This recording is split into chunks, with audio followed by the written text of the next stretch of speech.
So, roll up and listen to. You know how I like to do with my shit. But we gonna keep it going because you know what I'm gonna do? I'm about to hook my landline right back up to this. They've been tripping on me a lot lately with the Wi-Fi. So what I'm gonna do is I'm hooking the landline back up. Yeah, what's up, Star? What's up, Quanez? Thank y'all for joining me. I'm about to hit the landline. I'm about to give me like 2 minutes. Let me connect my landline.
Roll up and listen to Incense and Ashtrays with Dwwann B. Music for your soul. We back. We back. Get my computer screen back. Cool, yeah, we good. Yeah, I think this is some shit right here with the Restream. When I was going directly to YouTube, it wasn't doing this as much, but this last month since I got back on Restream, so I could Restream is good, so I could broadcast to Facebook, Twitter, YouTube, all that shit at the same time. That's what Restream is good for. But ever since I've been using them bastards, my shit be dropping. I don't even want to blame YouTube. This shit is Restream. That 50% off holiday sale that they had though. But yeah, I got my, it's just where my landline is. I got my when you know how it is when a cable company just asks you where you want to put your landline. Do you want to put it on your computer or in the other room? I got my landline in the other room so it can be connected directly to my DirecTV and my PlayStation. You dig what I'm saying? So when I'm playing and whooping people's asses online, I don't get booted. And I can put my computer on Wi-Fi. But it's some bullshit because it's like, look, I'm a musician. I got my drum sample. I was talking to my engineer last night. My sample packs are ready. My sample pack files be like 1.2 gigs. I could download, it could take 6 hours to download the whole file. Not one interruption. My t-shirt business is online. My breakthrough advocacy company's online. I am online for all of my businesses. Don't nothing ever happen with my internet connection until I come and talk to y'all. Then all of a sudden, oh, your Wi-Fi ain't catching on. So I've got to lay this 100 feet of Wi-Fi cable of internet cable from my modem to my computer. It's some bullshit. This shit don't ever happen any other time of the day with my internet. But I digress. Yeah, nah, I see y'all in there smoking. If you smoking, blaze up. Blaze up. I'm not smoking. I'm rushing in because I gave you guys a start time, and y'all know I hate being late. I don't like giving out a time and not making that time. That shit's whack to me. But the 405 freeway dictates the movements here in Los Angeles, California. It don't matter if it's a Sunday afternoon. The 405 be like, bitch, we about to make you wait like it's a Thursday at 5 p.m. rush hour.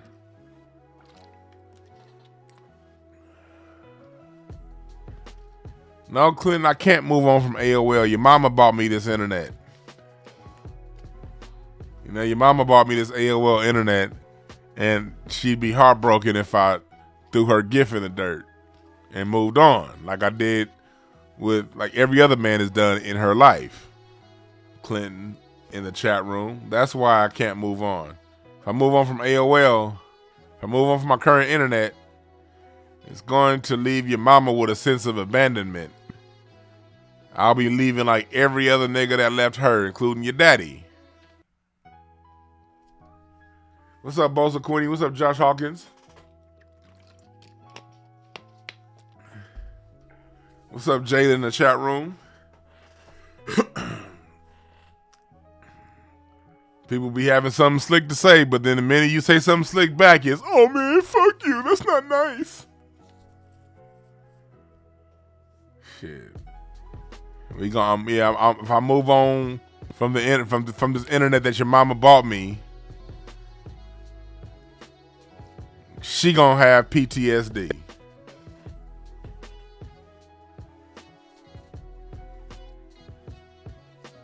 You say you wore out quarantine looking for a PS5. Look, I still ain't found a. I've been looking for a PS5 now for 2 Christmases. Not for no damn kids, but for myself. I ain't found one, and I ain't paying all that extra money for one either. I'm not about to pay that money. Nope, nope, nope, nope, nope. So I just bought the old Grand Theft Auto, the trilogy, on my PS4.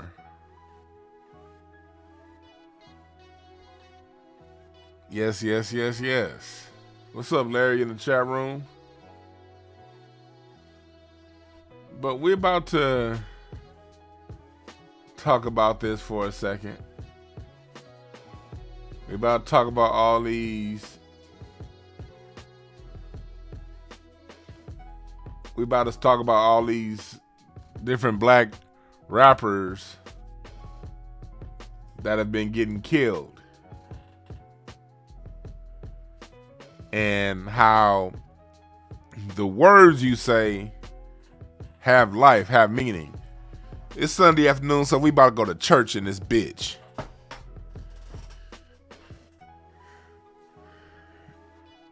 In the Bible, they say life and death is in the power of the tongue. And that's what they say in church. But church, you know, they like a lot of things, they start off with the truth and then take you somewhere else. They tell you in church as if that only has to do with church things. No, that's with everything. You speak life into situation with your mouth. You speak death into situations with your mouth. Yeah, hit the thumbs up. Life and death are in the power of the tongue. And what you rap about, what you sing about, what you basically talk about on a daily basis, you bring to life. Before anything that we see in life happens or gets built, it started in the mind. And then they were spoken in the words. And after the mind thought it, the words spoke it. Everything else comes together to manifest that thing physically on earth. Let me go turn my TV down. My TV in the other room loud as hell. Hold on.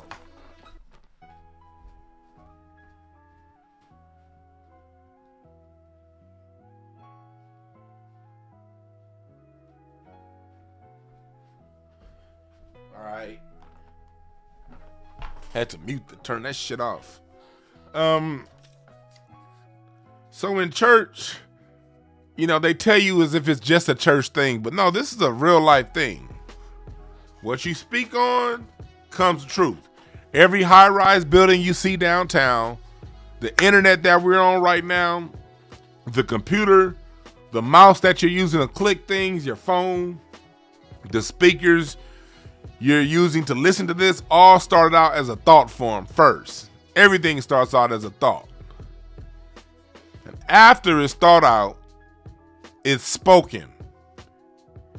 And when you speak it, you call it into existence. One day, one day, there was someone saying that, hey, I want to create a device. I want to create a device that when I leave my house, I can still stay in contact with my loved ones. That was a thought. Then the person spoke it.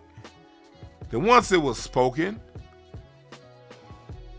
they went on about the way of making that thing come true. And now we have the cell phone.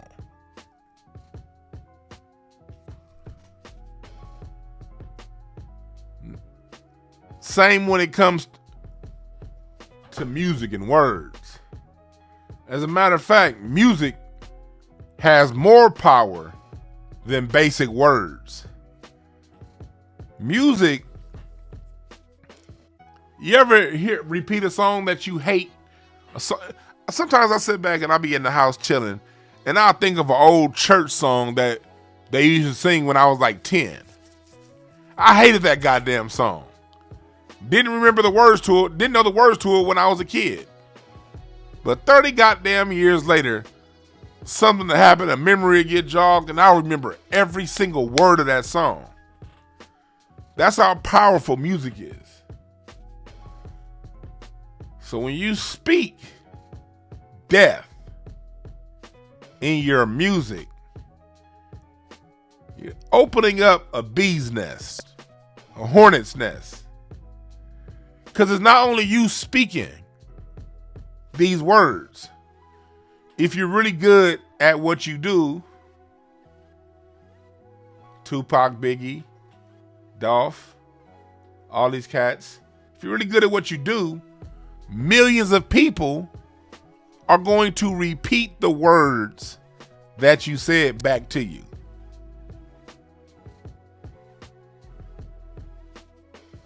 The Bible says where two or more agree, it shall come to pass. this is what they mean.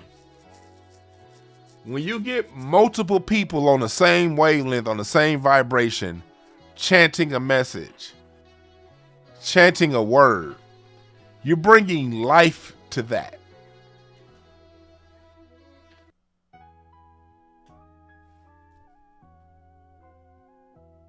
You're bringing life to that. You're right, Josh Hawkins, an alphabet song. Hell, I can't remember where the fuck the letter L is until I go A, B, C, D, E, F, G, H, I, J, K, L. Okay, yeah, that's what it is. I don't know what the fuck L is before I sing that goddamn song.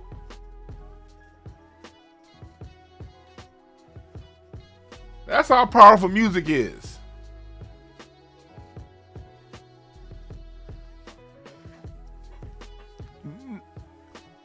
One person that helped me really bring that out and understand that was Snoop. If you listen to Snoop Dogg's interviews over the years, he had a dope interview a few years ago with that brother that used to play for the Houston Texans, Arian Foster. I don't know, does Arian Foster even still have his YouTube show?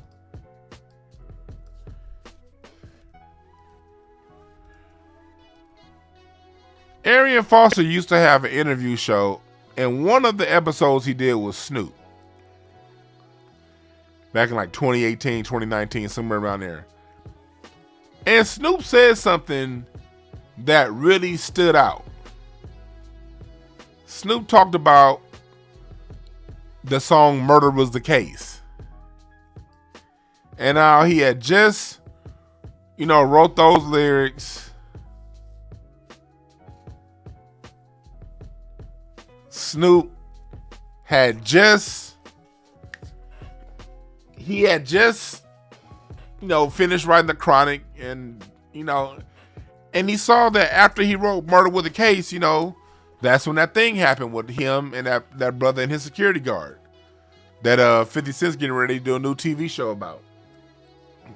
Snoop ended up being on trial for murder, even though he wasn't the one that pulled the trigger. It was his security guard. And Snoop said, I really realized how powerful my words were after that.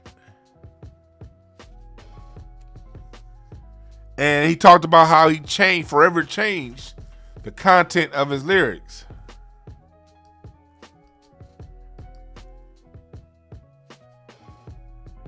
Because when you say things, you call those things into existence.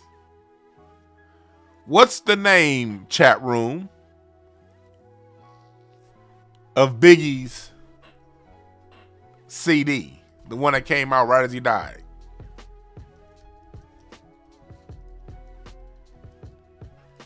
What's the name of it? The album that came out right when he died. I know y'all know it. Life After Death. Thank you for being first, Smoke Splitter. Cheryl Bryan, you were right after that. Life After Death. What was the name of Tupac's CD that came out right as he died? And what was the album cover?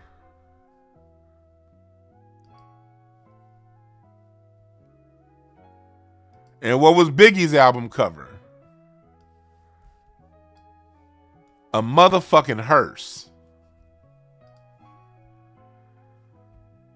What was the Machiavelli album cover? Tupac hanging on a cross.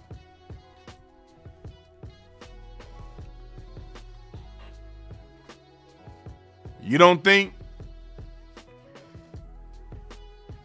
there's a hint of truth to this? That maybe our words are powerful? Maybe? Maybe? Maybe?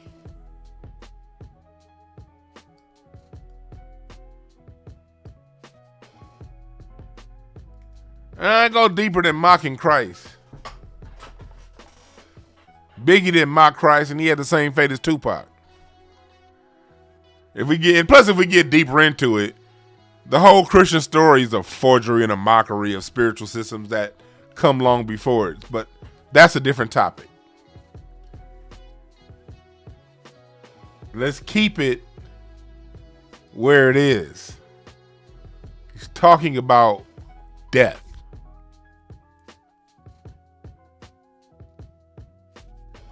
He's talking about death.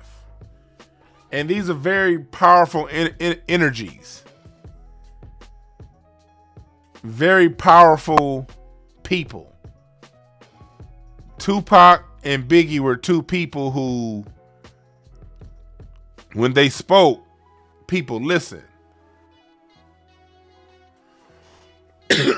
You get what you glorify.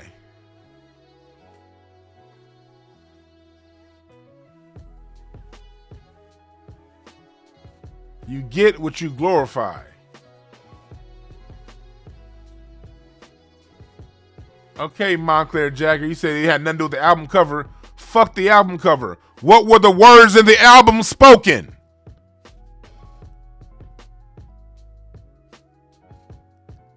They rapped about death in their lyrics. These albums, I'm using the artwork as an example, but these albums could have had a blank, nothing on the front of the album, just a name. But when you go to the lyrical content, Tupac spoke a lot about death, whether it be in his music, in his interviews. And they're not blaming him. I'm just talking about what happened.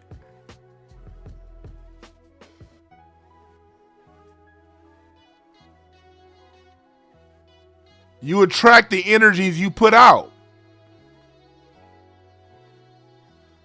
I don't want to have any lame brain discussion where someone tries to narrow, because this is going to happen when the show's over with.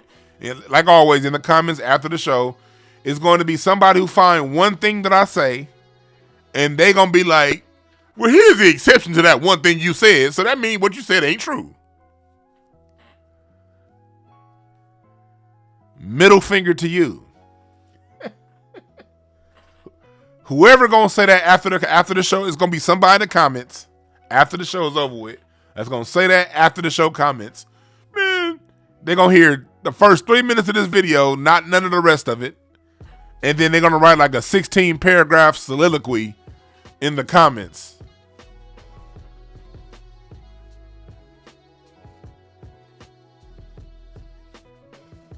You get what you put out. Look, almost happened to Wayne a couple years ago. Remember Wayne had them seizures from lean? What'd he talk about? Lean. Name some of the lean rappers that have since died from too much lean or unnatural substance. Happens all the time.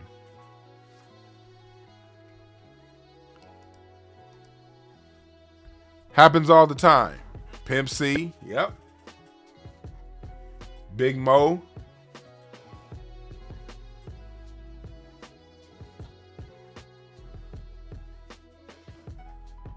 And Pimp C was a god, man. Tupac is a god. Biggie's a god. Mac Miller talked about drugs. And look how he expired. Rap is singing, stupid. You know you still got to rap on key, right? It's a different form of singing. Or maybe for the simpletons, I should have put lyrics over music. You have what you what lyrics over music produces. No, that would have been a corny title. We're not here for the slow tropes who want to sit around and slow the conversation down so they can have one little angle to say, hey, look, I'm right. Give me some attention. Rapping is singing. God damn it. You're right, Benjamin, because people like to come in and say dumb shit for attention. And let me tell you something. If I give you attention, you're going to get some attention. You will get exactly what you want if you want some attention.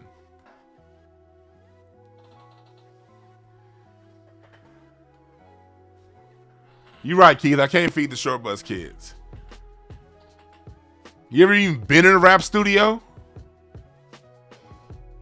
Rappers change keys. Rappers modulate. Rappers have chords that they rap on. Rappers take vocal training to rap in key and rap in time. They're singing. They're singing rhythmically. No different than scatting. What if I was like, and somebody said, that's not singing, that's scatting. Well, scatting is a form of singing. You're right, Bone Thug showed us that. When I talk, I break things down to their least common denominator. I'm over here saying, okay, we gonna deal with 1/2, and you got people in the chat room saying, man, that ain't 1/2, that's 20/40.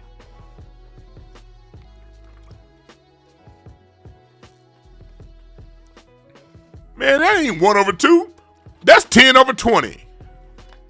Reduce the fraction, idiot. That's what I'm doing, reducing the fractions.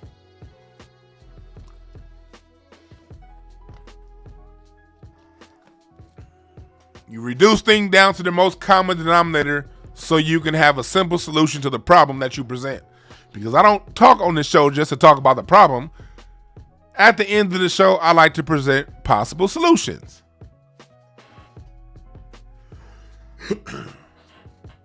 So back to what I was talking about. You have what you sing. The things you sing about in key, in harmony, with the rhythm section, with music, you have. Someone brought up Marvin Gaye in the chat room. Father, Father, Father, we don't need to escalate. War is not the answer, because only love can conquer hate. I remember watching a biography on Marvin Gaye with his family. And one of Marvin Gaye's family members said that, Marvin Gaye and his dad always were at war with each other. Marvin Gaye left D.C. to go to Detroit to become a drummer at Motown to get away from his dad. And what one of the family members said in that biography was, Marvin knew that line would piss his dad off. But he didn't think it'd piss him off to that level. He didn't think that. But he knew. You're right. I mean, rappers learn breath, control on beats, all that stuff.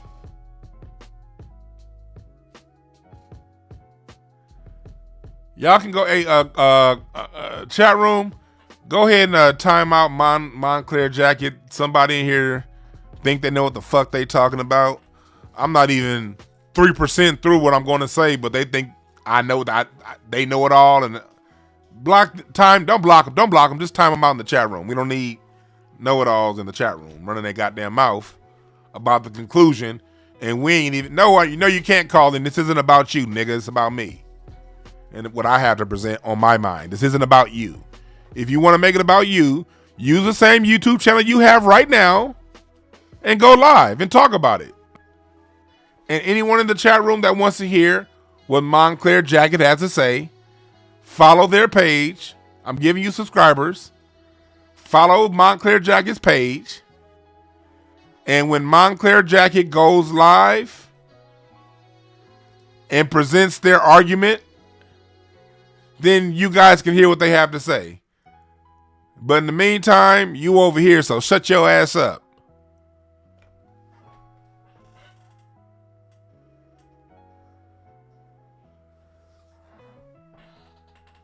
There we go. So back to what we're talking about.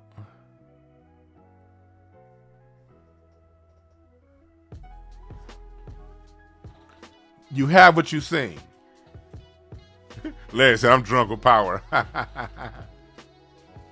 Hell yeah. So, back to what we're talking about with music. With music, music is all powerful. When you put a beat and a rhythm behind words, those words then go directly to your subconscious. That's why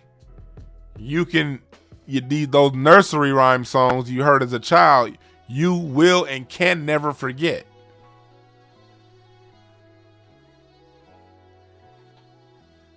That's why nursery rhymes are very popular in music.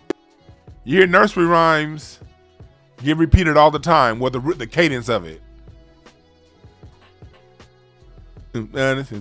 Body who make you change your ways, thinking with your crew. That Usher song, You Got It Bad. What's that? That's that nursery rhyme. I just lost it off my head.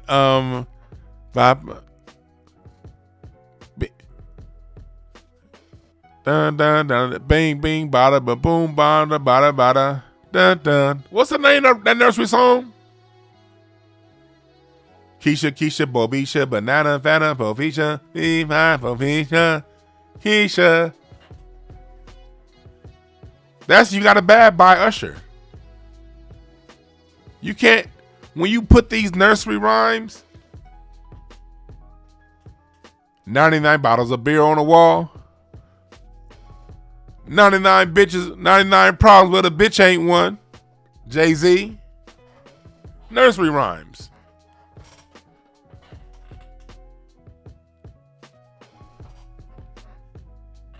Yeah, The Name Game. Yeah, that's the name of it.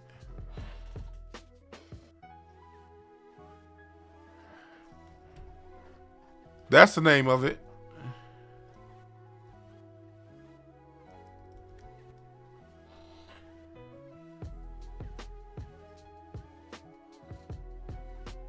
That's how music works. Music goes whether the person is singing, whether they're rapping, whether they're doing spoken word poetry. You put a beat to it, it's going directly to your subconscious and your unconscious.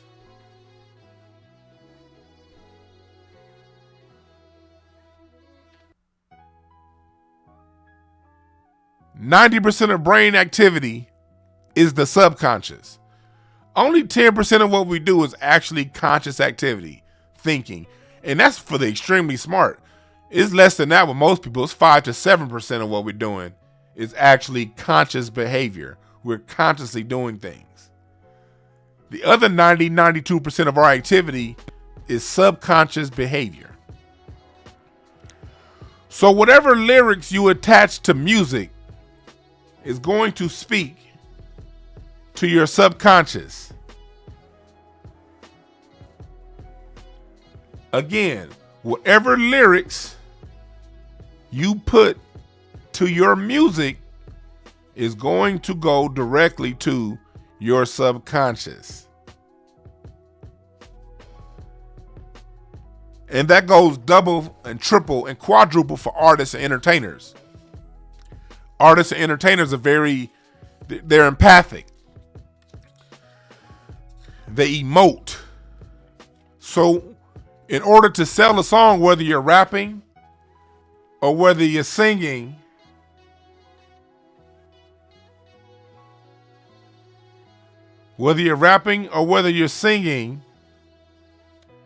hey, Montclair, on your way out, see if somebody want to listen to what you got to say, you dumb dick. Get out of here. And tell your mama I'll be there in about 3 hours.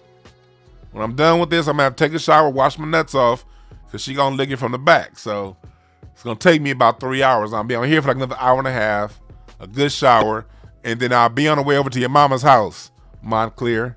You have a good day. And tell her to make sure she got a soft enough pillow to put on under her knees when she get her ass on the floor.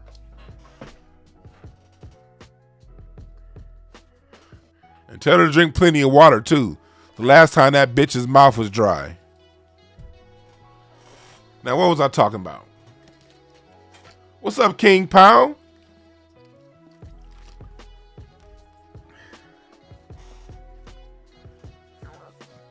I'm back to what I was talking about. Well, I lost my train of thought. What's up, damn it, Maine? Yeah, I was talking about. He said smoke one as you go over there. Greetings from Alabama. Yeah, I'm speaking head from his mama into existence. He was mad. She was mad the last time I left. She told me she ain't gonna do it again. So I'm speaking it into existence here on YouTube.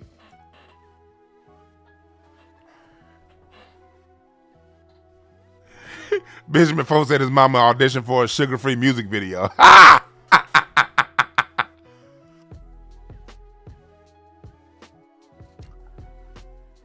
Redwood City, California. What's up, Russell 50? Back to what we talking about.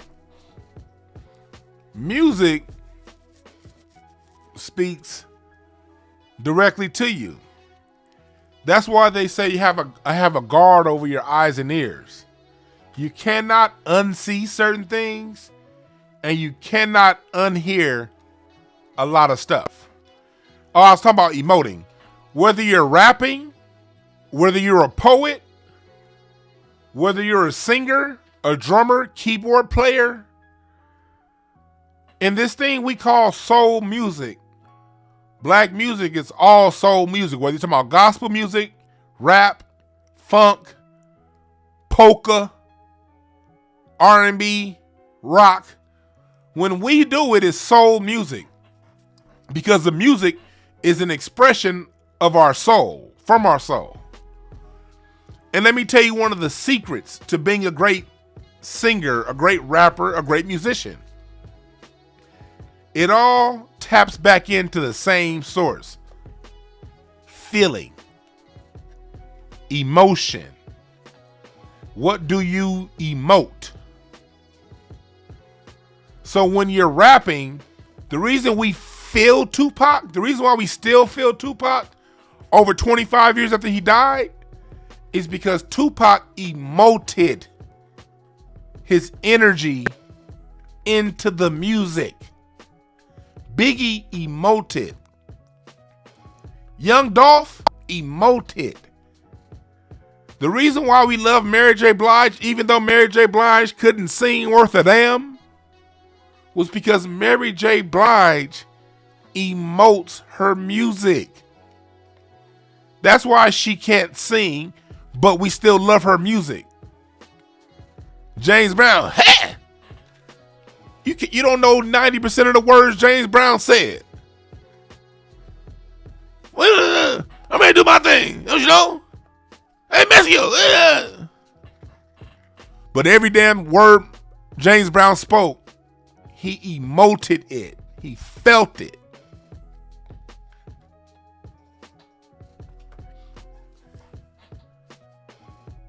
Same thing with musicians. I'm a drummer. I can just play a straight 1-2, 1-2, but that won't hold the pocket. It'll just be a beat. Like a lot of these stupid ass drum machines you niggas be trying to program.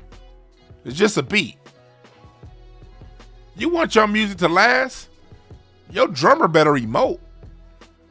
That's why you use live musicians. A drummer's job is to emote emotion into every note played.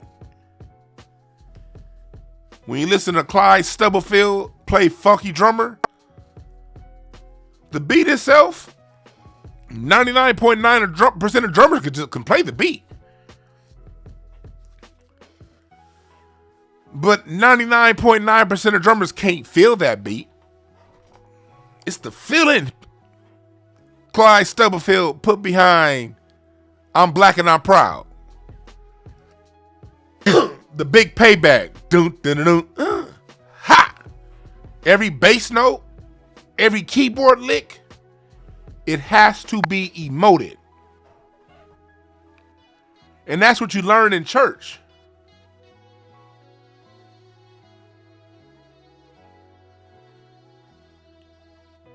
Church teaches you how to emote your music.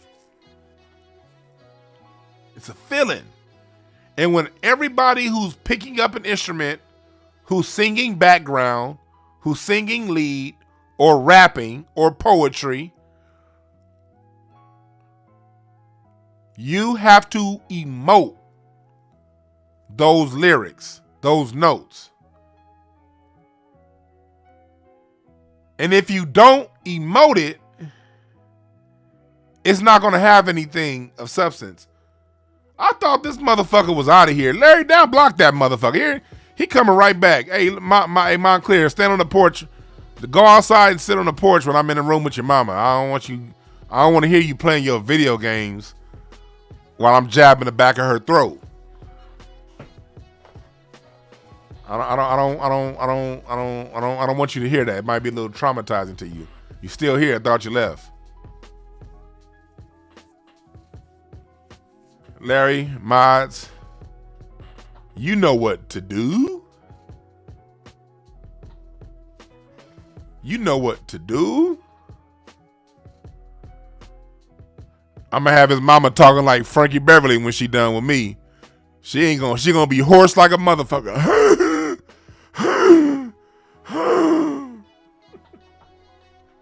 That's right, B. Paul. It's okay to roast, but be strategic.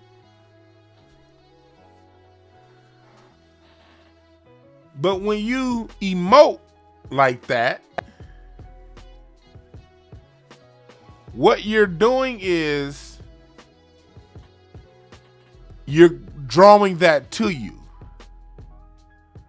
What happens when a baby emotes to mommy a desire for some milk? Mommy generally answers that heavy emotion a baby is presenting to her. Well, that's how the universe works too. The universe bends towards our will, whatever that is. The universe don't know no difference between what you want and what you don't want. Whatever words you're putting out there with an emotional step behind it, along with it, you're attracting that. Period, point blank.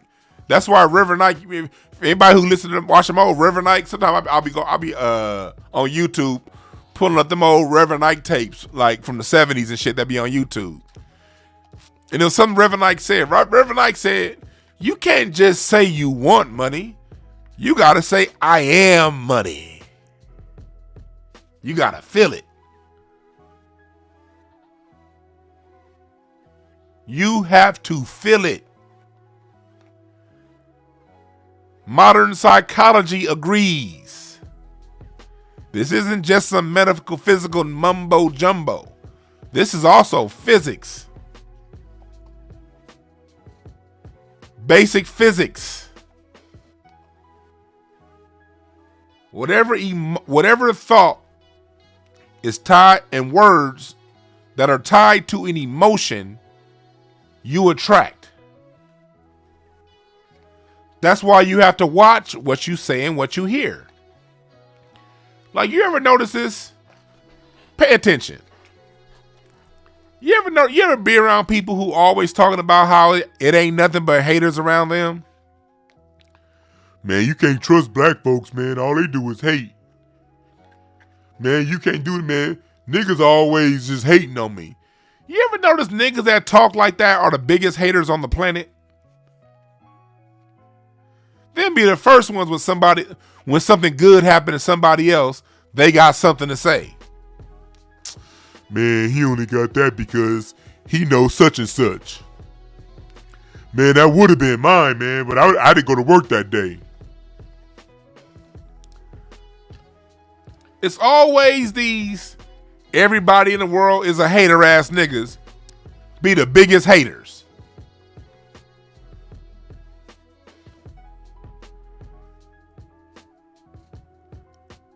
These principles work whether you like them to or not.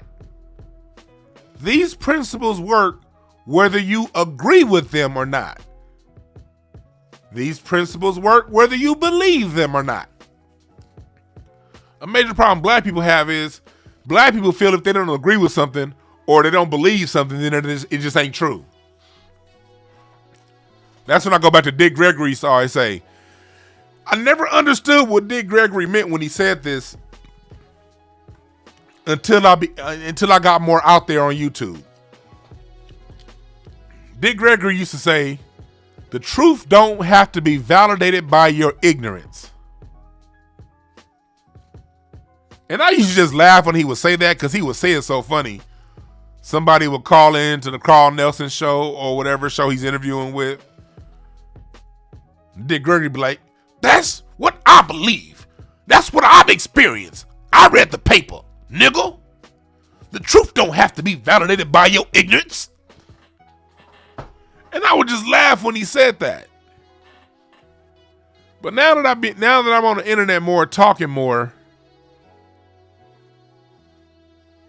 I see exactly what he meant.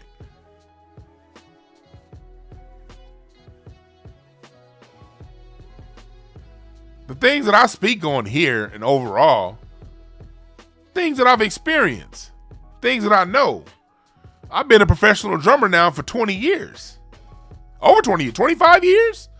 I started playing the drums in church when I was 14. Yeah. Over 20 years, over 25 years I've been playing. I've been studying. So when you've been playing, when you've been studying, I've been on stage on the drums no less than, I've been on stage playing the drums live. I've had well over 1,000 performances. I honestly, I think I'm closer to 2,000 times I've been on stage playing the drums in front of somebody. But I'm going to be safe and say somewhere between 1,000 and 2,000 times. Same thing as a comedian. If I want to make you laugh as a comedian, I have to emote the joke. The better the comedian emotes the joke, the harder it's going to hit for you. That's why it's best as a comedian to pull from true stories and your own experiences and not steal jokes. That's why the person that stole the joke never tell the joke as good as the person who originally created it. Because the person who originally created the joke was born out of an experience that tied to an emotion. So you get people that come around and be like, no, I don't think you're right. I don't agree. I'd be like, okay. That's what Dick Gregory meant by the truth don't have to be validated by your ignorance. You want fuck if you agree, nigga? Hey, and Carl Nelson, Dick Gregory used to cuss out Carl Nelson. Y'all remember the episode of Zoe's show when Dick Gregory cussed out Uncle Bobby? I love Uncle Bobby. I run across Uncle Bobby about every couple months at least out here in LA. I run across him and we say what's up. I love him. But every time I see him, I still think about that time Dick Gregory cussed him out. Dick Gregory said, your mama? I was like, whoa! Dick Gregory, you 80. You talking about a nigga's mama? Whoa! That shit was great. If you ever get a chance, look up the episode of the Zoe Williams show where Corey Holcomb was on it Uncle Bobby and Dick Gregory called in. Look that episode up. Some of the funniest shit you'll ever see in your life.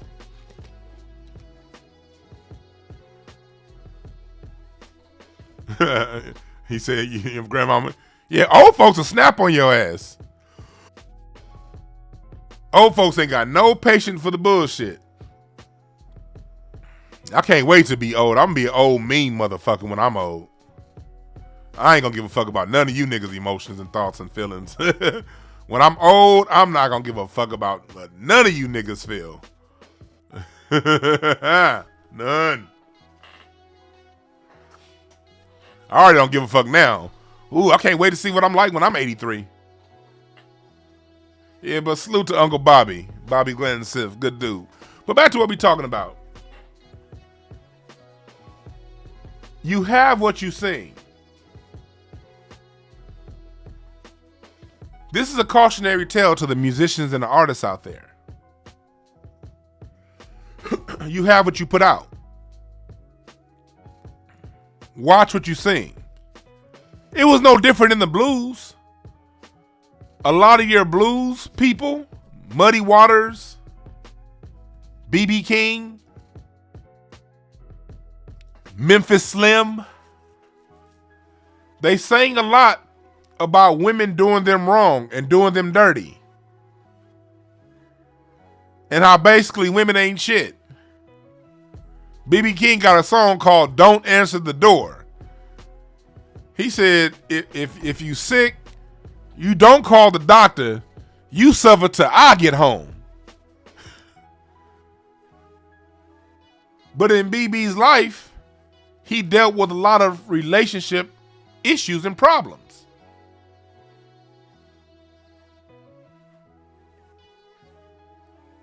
A lot of your blues guys, great bluesmen back in the day, ended up strung out on alcohol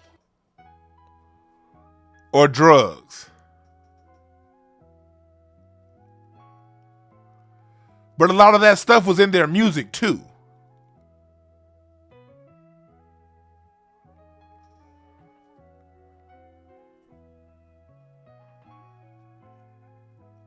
When it comes down to music, music is the time.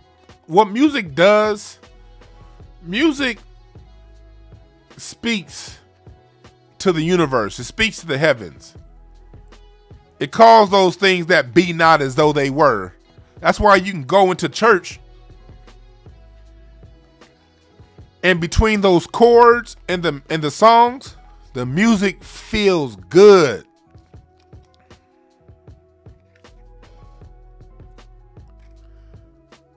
The music feels good. But let me tell you something else that goes on with the church music. Why church music, it feels good, doesn't work. Church music uses a lot of feel-good chords, a lot of feel-good progression. But if you listen to a lot of the lyrics of church music, a lot of the lyrics of church music are trash. And if you want to understand why there's so much struggle in church, listen to the music. What's one of the most popular songs of all time? Everybody's grandmama here knew this song. I'm coming up on the rough side of the mountain. What kind of shit is that? If you goddamn read the Bible, didn't God say he moved the motherfucking mountain for you?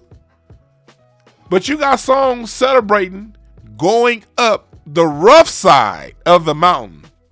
Hell, if you don't go up the mountain, can't you at least ask Jesus to take you to the side of the mountain that got a goddamn skyway? Not a whole bunch of rocks, just a smooth trail to the top. You singing I'm going up the rough side?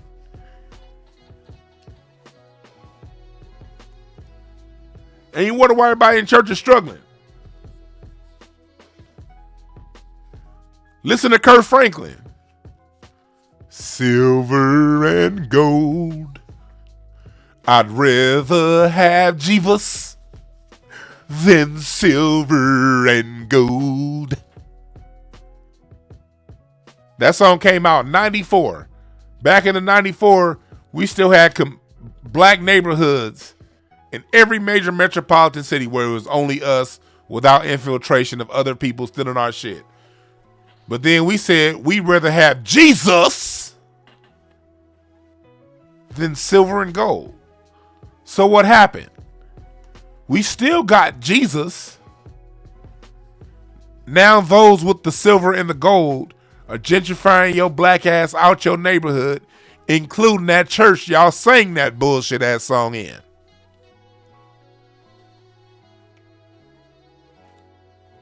Hell, the church I used to play the drums at, they still around, but the building, they knocked that hole down. That's just an apartment building now with white people moving in.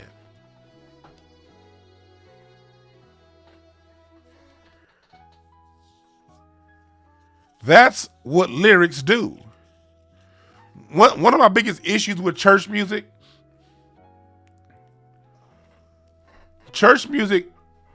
puts you in a constant state. It's freneky. It puts you in a constant state of looking for what's next and thanking God for not getting killed at what happened in the past. But it never puts you in the present. There was this other song that we used to play at my church live when I played the drums. It was a very popular song around like 2000. It came out, it was called The Best Is Yet to Come. The best is yet to come. And then when you get to the vamp towards the end, they vamp, you ain't seen nothing. You ain't seen nothing yet. Well, I got a question. The last song, y'all was telling me God been blessing me. Now you telling me I ain't seen nothing. And there's more coming.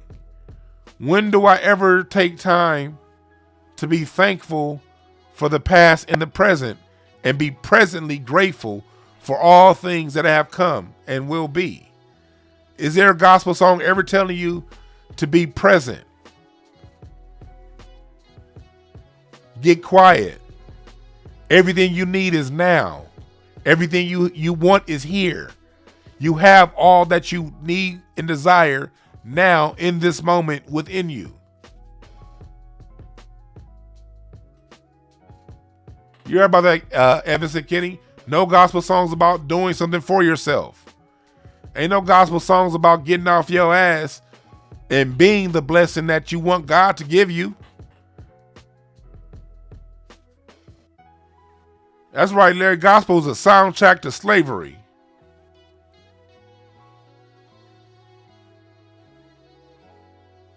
It's the soundtrack to slavery.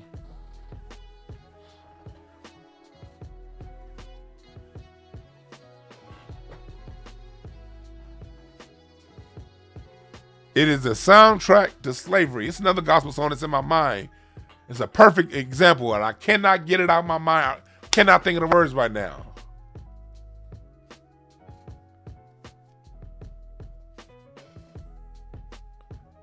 A song called For Every Mountain You Brought Me Over.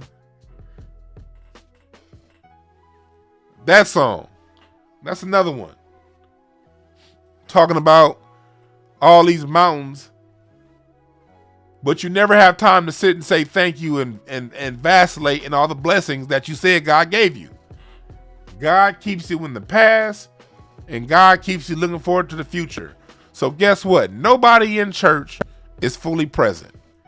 And the only thing that we have in life is now. If you think about it, the only thing we have is presence.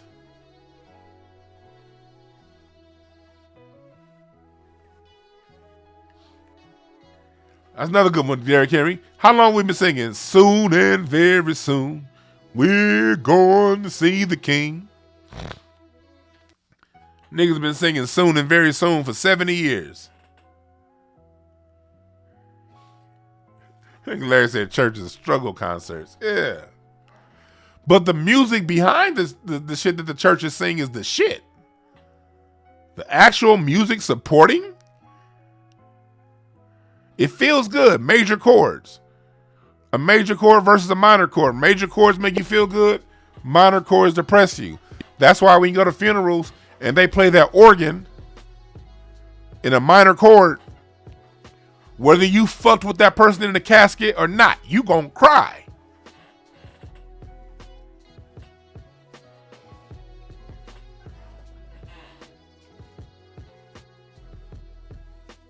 That's what music does. Break it down. What is an organ? What do you have inside of you? Organs.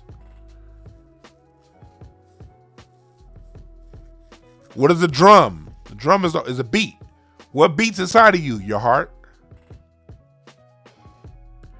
When you sing, what do you sing? Vocal cords. I mean, you sing chords. What do you have inside of your neck? Vocal cords.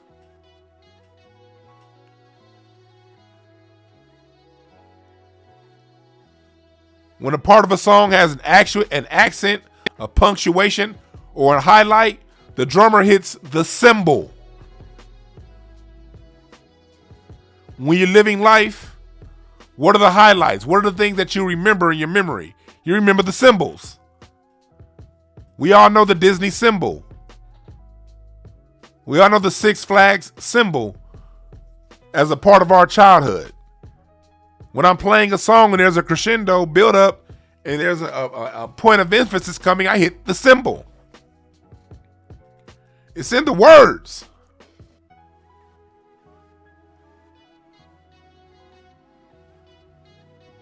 It's in the words. Music is life. Life is music. You have the power to either speak death or life in the music.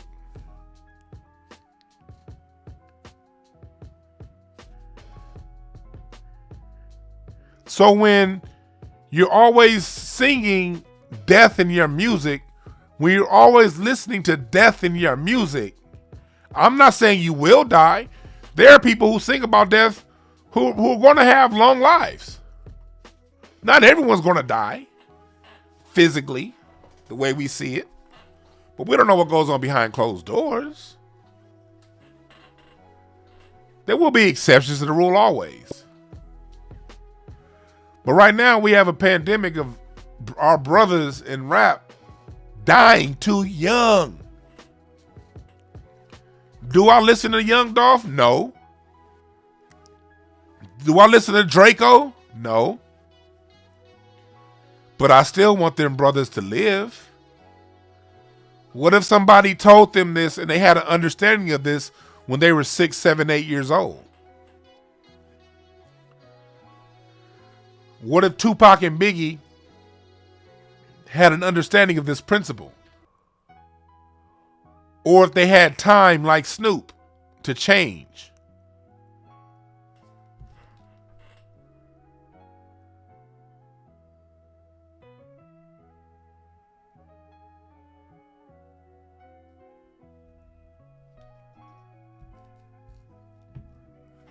They didn't do this stuff. They did it because that's what they thought they needed to do to sell records.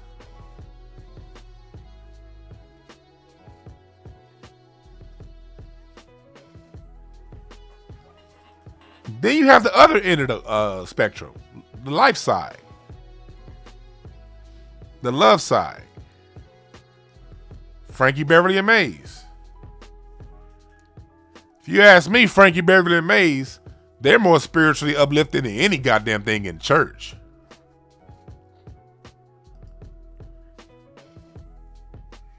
They have a song called Family. Songs talking about the golden time of day, waking up, joy and pain. Frankie Beverly and Maze spent a career singing love, light, and life into their music, into their audience. Look at them now. Frankie Beverly lost his voice over 10 years ago. We've been knowing Frankie can't sing for well over 10 years. But guess what happens every time he goes to a new city to perform? He gets the energy he put out in all of his music. Love and life. Yeah, lovely inspiration. You are a lovely inspiration. Frankie can't even sing that song no goddamn more. But I guarantee you, wherever he performed last night, that bitch was sold out. Earth, Wind & Fire, same thing.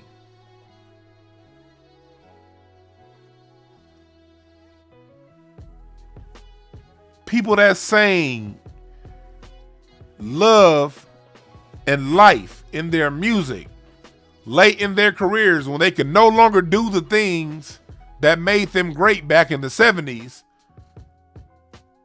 they're attracting the love and the light that they put out through their music.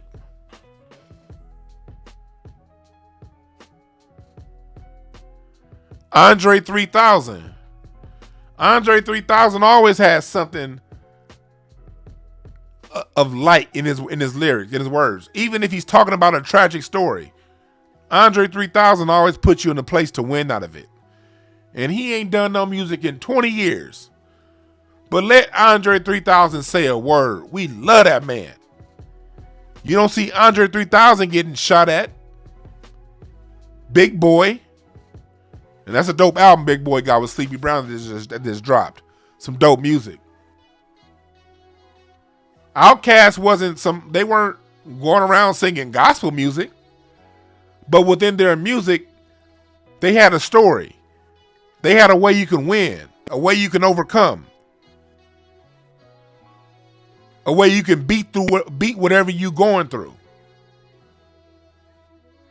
Hell yeah, the art of storytelling? Shit, come on now. And antithesis, I'm about to slap you for bringing up that song. God, man, I love that shit.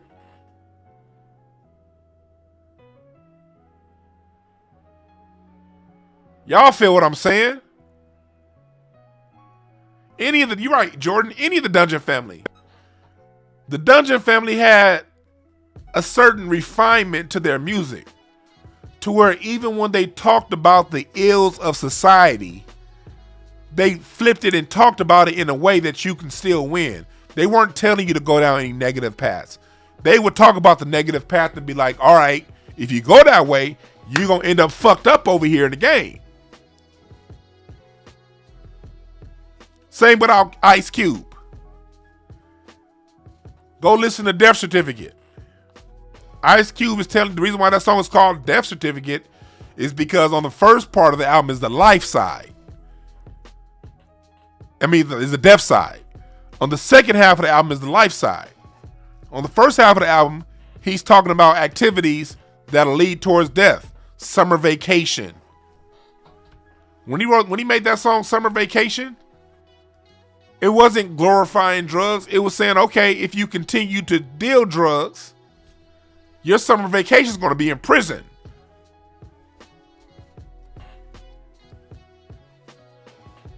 Steady Mobbing. Look Who's Burning. That song about sex. A bird in the hand. Drug dealing.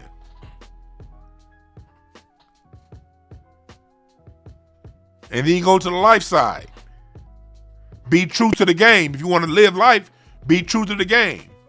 Black Korea telling the Asians, you can't come through our goddamn neighborhood and think you own this shit. Us.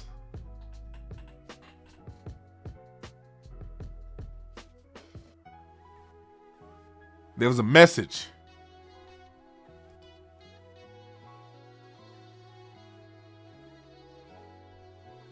There was a message.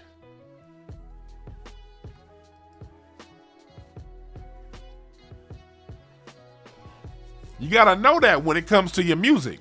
So for you youngsters out there, when you listen to adults criticize a lot of the popular music of the day, it's because we have an understanding of what existed before. And we see what's going on now, and we see it ain't right. But every adult don't really have the words to articulate their frustrations clearly.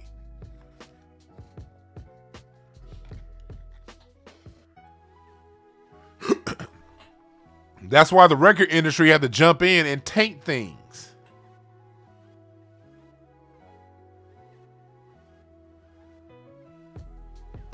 The record industry changed. And they started only putting out debauchery, degeneracy, and bullshit.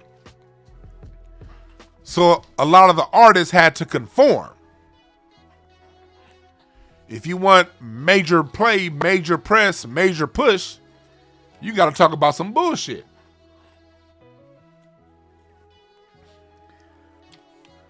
Same thing even with Jay-Z. And y'all know I'm not a Jay-Z fan. But I understand why he's the star he is. Jay-Z's another person that called things that were not as though they were. And he created the definition for people to follow. Jay-Z called himself God.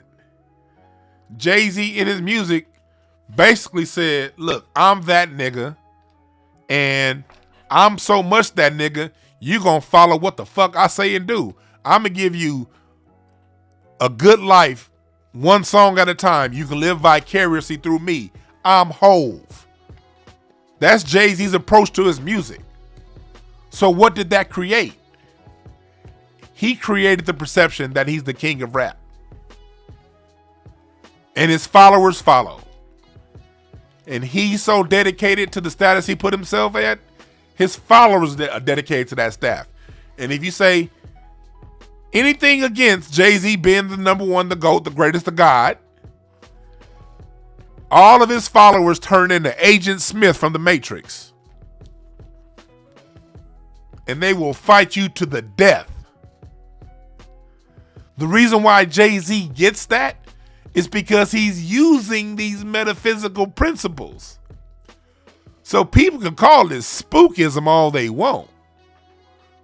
Watch it work.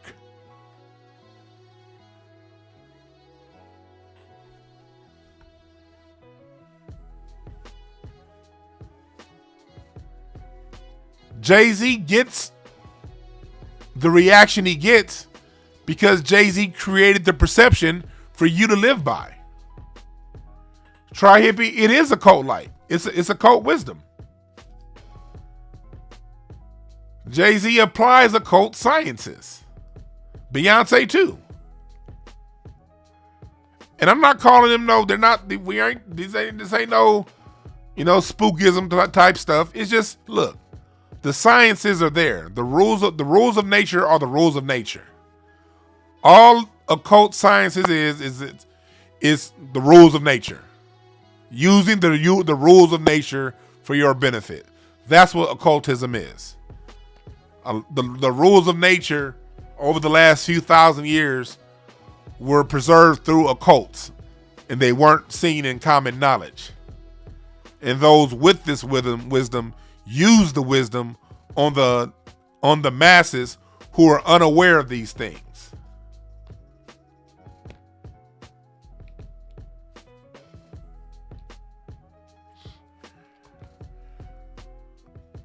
Jay-Z created the perception most now judge him by.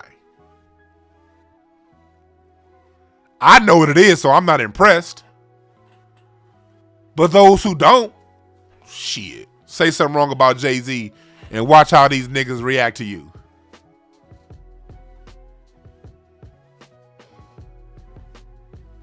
And watch how these niggas react to you.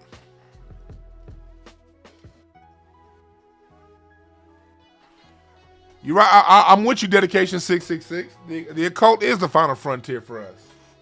Occult wisdom and occult knowledge. Just all occult means is hidden knowledge.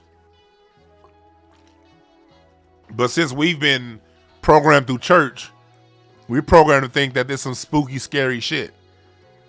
And it can be spooky and scary. Anything can be used for good or bad. Hell, church is spooky and scary if it ain't used right. And then when you really start to study some of this occult knowledge, and you find out that a lot of these occultists use the Bible to cast their spells, that really piss off a lot of you Christians. But I'm not gonna get into that. I'm not gonna get too much into that. I'm not gonna get too much into it.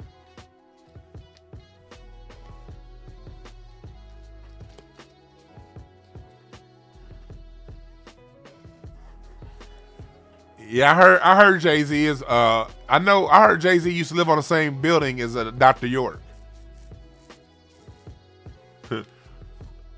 Yeah. Try to be said it right. Spelling.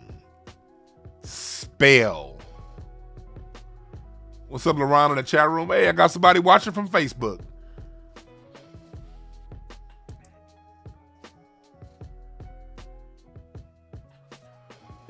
But you have what you sing. You have what you rap about.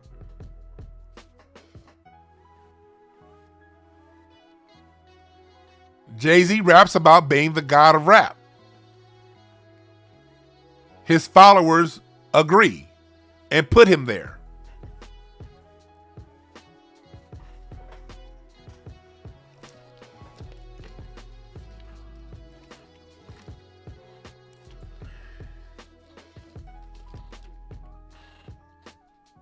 That's how it works.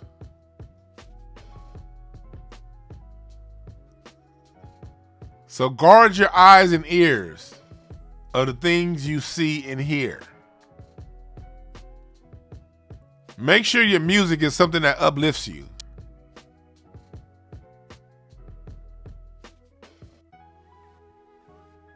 Make sure your music serves you, empowers you. I talk about this all the time. The White Paper Report of 1978. That's when the government had Harvard do a study through Columbia Records and talked about controlling black music. They purposely took the militancy out of the music. They purposely took the live instrumentation out of the music.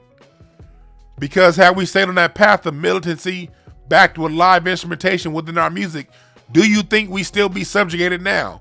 Hell no.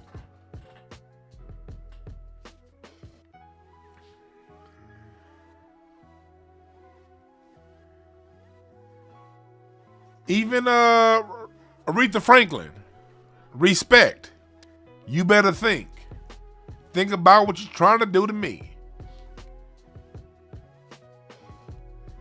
Martin Luther King said in his book, not his book, but in the book called Death of a King, I read by Tavis Smiley.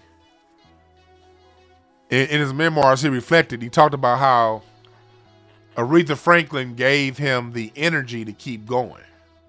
Her music, her soul. He talks about soul music being so important to his schedule. Martin Luther King had one hell of a schedule. He would have a speech in Memphis on a Sunday morning and a speech in Chicago that Sunday night. And then a speech in LA the next Monday morning and another speech in Louisiana the next day. And this was his schedule every day. Sometimes 2, sometimes 3 cities in one day speaking. And Martin Luther King talks about soul music being the fuel that kept him going. And how anytime he was in the same city as Aretha Franklin, he'd drop in and listen to her sing.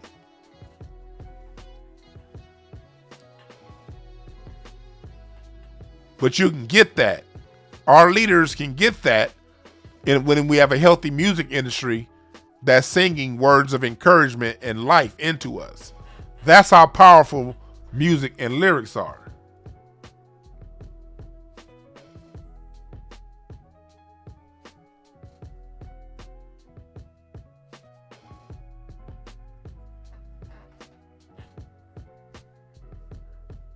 They dumbed our music down on purpose, folks. But I want to hear what you guys have to say about it. I want y'all, I'm gonna take a 30-second break. And I'm gonna get this phone line going. And I want to hear what y'all got to say about it. Let me open up this line. Give me 30 seconds. I'm listening to some music and I'll be right back.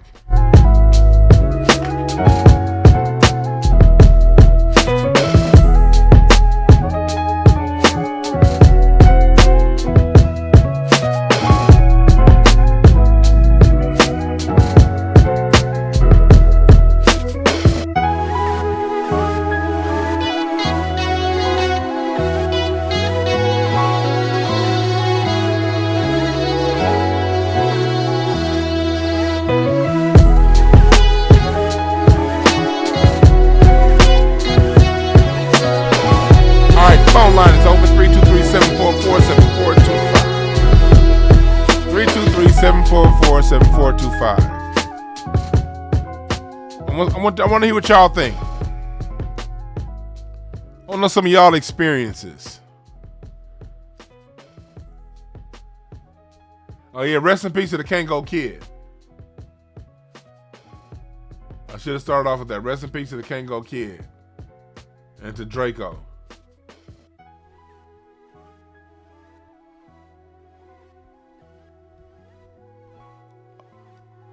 Yeah, music is a whole science unto itself. Music is a science.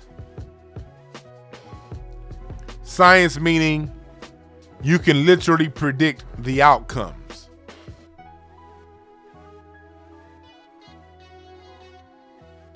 Yeah, these new verses are bringing mad low vibrations. It started out cool, healthy competition, but lately some of these verses have been like, ugh. Ugh. Music really fell off in the 2000s. And now we're in 2021. You got artists that have been around for 20 years who people call classics. Like, nah, them niggas ain't classics. They started this bullshit. What's up, caller? What's your name? Where you calling from? Hey, I'm calling from Minneapolis, the great white north of Minneapolis. I go by, my name is Katt Went. My channel is Katt Went is Timeless. But greetings to you, brother, and joy to you and the family for the holidays. Yes, sir. Yes, sir. Thanks for calling in. What's on your mind? Well, I just wanted to say, like, one thing that has to be looked at, especially in this music business, is these past, even the Kango Kid and the other brother, you have to look at ritual and how they could kill performers in ritual. If you look at the year 2000, almost 200 rappers were killed in the year 2020. And it seems like one of the most deadliest things for young men to do, one of the deadliest professions is rapping. Here's my question to that. The people that were killed, what were they rapping about in their music? Now, Kango Kid was Roxanne. Yeah. Again, I can't really speak on. Well, the he other had cancer. Well, not cancer. He died of a terminal illness. Right. I'm talking about the ones that are being murdered. What are they rapping about in their music? Oh, over and over again. If you look at the videos from each person over and over again, you see the guns, you see the bullets, you see wanting to go after another melanated person. So that lends the question.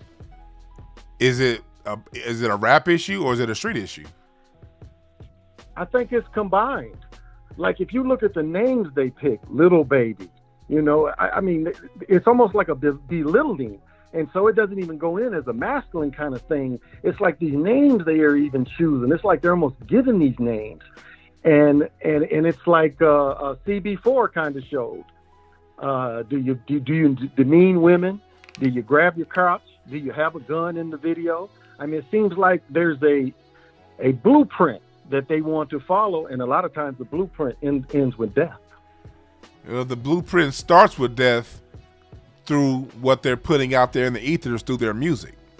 That's why, and I want to thank you for giving me that call. I'm glad you brought that up. I'm answering the rest of your question. Thank you for bringing that up. All right. I'm going to talk more on it. Thank you, brother. Yes, sir. Yeah, we had this issue. We talked about this on Craig Facts Live, the one I didn't stream. I remember DJ Show brought it up on Craig Facts Live, talking about, the 440, the nigga that got killed over here in Inglewood and all this stuff. Everybody that got killed, and they're trying to associate it with rap music. It's not rap. We got street people who come from the streets. They got street beef before their song streamed 500,000 streams. They have lives that existed before they were on. What were those lives consumed with? See, there's a rule. If you live by the streets, you're gonna die by the streets. It's the streets rules. And if you a square talking about street shit, Biggie, if you're a square talking about street shit, that goes double for you, because now you're not even in integrity. The least you can do if you're gonna be like that is be in integrity, but half these niggas is faking. So when you go around and you talk about these things, you take on a persona, you take on that jacket. That's how life works.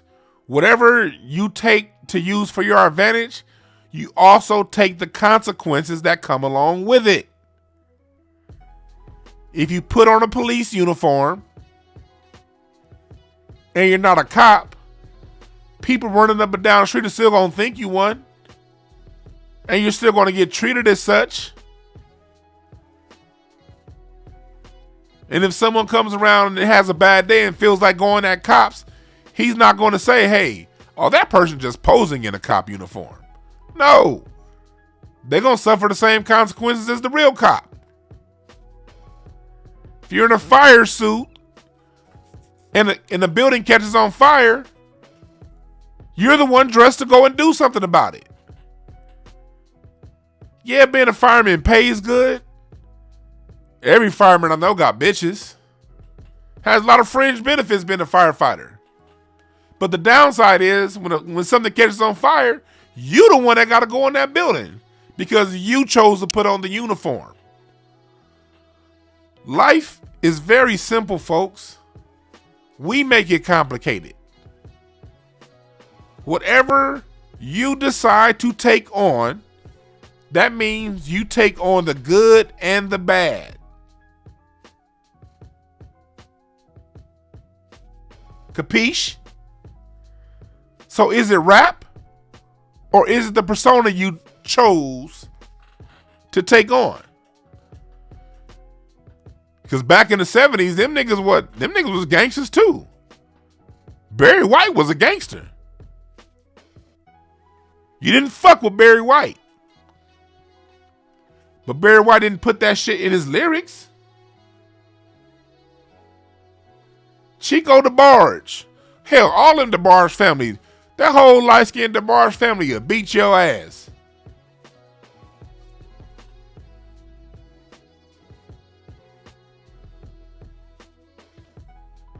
Y'all know who to block. Oh, that last one came in from Twitch. Somebody from Twitch in here is spamming.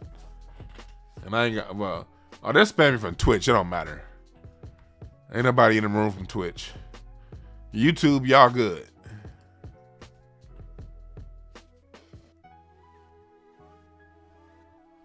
Hell yeah, Charles Musician was a gangster and a jazz musician. Lock High School.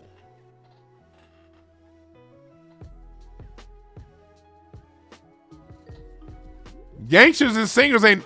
All black music is street music. Jazz is hood music. Blues is hood music.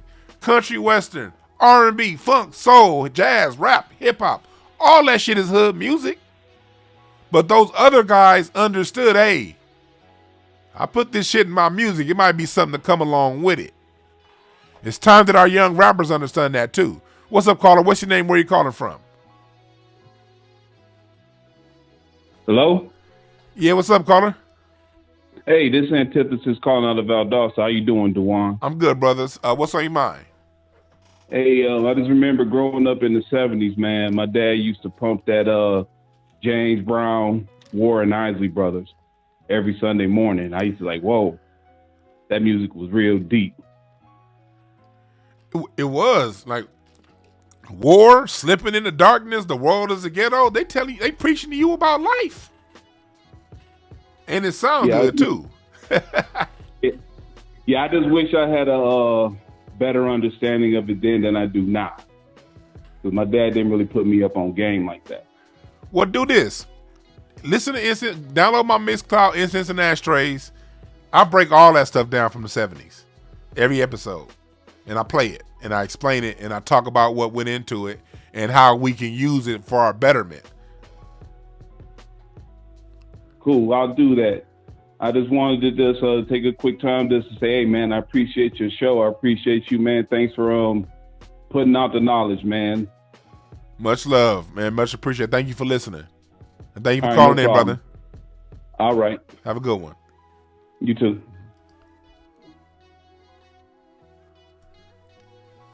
And call up, B. Polly. He right. Knowledge born. Doo-wop literally started in the streets. Niggas used to sit on the corner, 3-4 niggas on the street corner. Doo-doo-doo. Hey girl, what are you doing? Whatever the fuck they be singing. Doo-wop. Bop, boo, bop, boo, bop, bop, boo, bop. Niggas used to be on the corner. And this was before black. And doo-wop started before welfare. Shit. All right. I'm going to get to this point after I answer this call. What's up, caller? What's your name? Where you calling from? Hey, this is Ty out of Florida. Ty out of Florida. What's on your mind? Hey, man, I love what you do, bro. Hey, I just want to bring up a quick point. I had this discussion about music to some foreigners, some black foreigners, so-called. And they hate it when I say that we created, FBA created all the music genres. And it's like, you know, when they try to say hip-hop started out of Jamaica, and you tell them, where was hip-hop being played in the 70s in Jamaica? They can't answer it. But they will try to chew me apart, you know, to make their point, to say that we're not the creators, FBA, of all the music. That's because you're dealing with people, and I'm not putting this on all Jamaicans, but you're dealing with people who don't know anything. They haven't even taken time to learn their own culture. See, any Jamaican that knows their own culture and their own music, they heard Bob Marley, they heard the Wailers, they heard all of their forefathers say openly, we got our sound from America. We were playing Calypso and Zydeco and all that shit before the American influence. Jamaica, the Caribbean, their music revolution came after black Americans went down there and showed them what it is. They can't deny that because it's true. And if they're saying anything other, you have to know that you're looking at someone who's not being true to themselves. And if somebody's going to lie to themselves, that means they ain't going to tell you the truth either. I got you. So, you know, they're going to say that, but we can always take it back to science and math. 1 comes before 2. 2 comes before 4. If all of these things were going on in the United States of America, going back to the 20s, and everything that we have wasn't going on in your little island until after you heard us do it, 1 before 2. You can't say 2 influenced 1. Yes, sir. And this one thing. Here's one. Let me give you one speaking point to give to them. Let me give you a speaking point. Yes, sir. This is how Jamaica got its music from Black America, through not only Chuck Berry, Fats Domino. Fat Dominoes, yes. Because in the 1950s, American radio out of Florida and out of New Orleans could reach the island of Jamaica. That's according to Jamaicans. Yes. They could hear our music. We couldn't hear theirs. They didn't have a radio signal powerful enough for people in the United States to hear what was going on in Jamaica. So it would literally be impossible for black people from the United States to be influenced by Jamaica because we couldn't even hear Jamaica.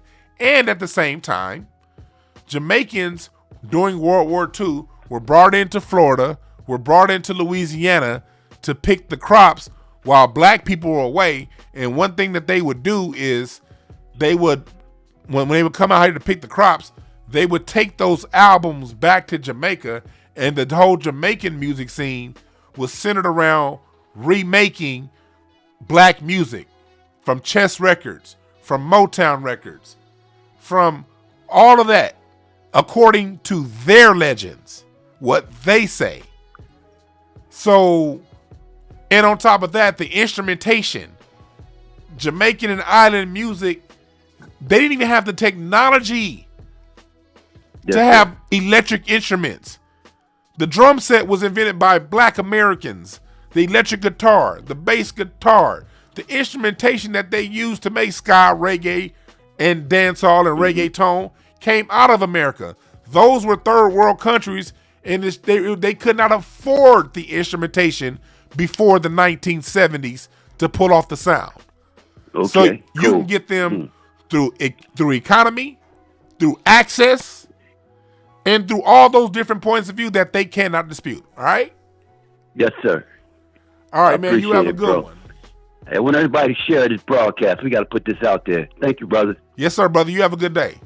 You too. Whoever it was that being calling back to back to back to back, call in again. I can only answer one call at a time on this line.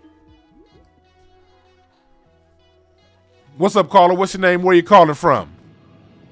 What up, D? What up, brother? Hey, this B Pauly, man. This B Pauly from the chat, man. B Pauly from Pontiac, Michigan. What's up, man? Oh, what's up, B Pauly? What's on your mind, brother? Chilling, man. Hey, I just want to say I appreciate your work, man. Your words of wisdom. You be spitting a lot of fire, man. You be spitting a lot of knowledge. I remember I first seen you on Craig Facts, man, and you was spitting fire. I was like, man, this dude woke, man. And I appreciate your work and your words of wisdom for sure, man.